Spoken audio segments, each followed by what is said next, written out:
এই বুঝ দান করেন। আমরা যেন আমাদের ব্যক্তিগত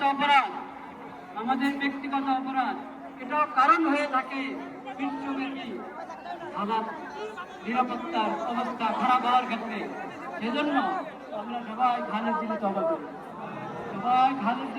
করি, আল্লাহর নিয়ামতের শুকর আদায় করি, সকল গুনাহ থেকে বেঁচে থাকার চেষ্টা করি, সকল গুনাহ থেকে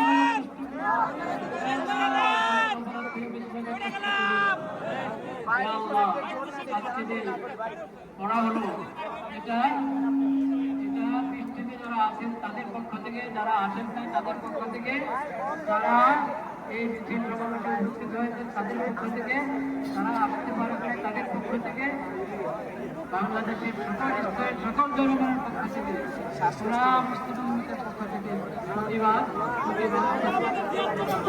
আপনি মেহরবানি করে কবুল করেন, কবুল করেন, রক্ষা করেন।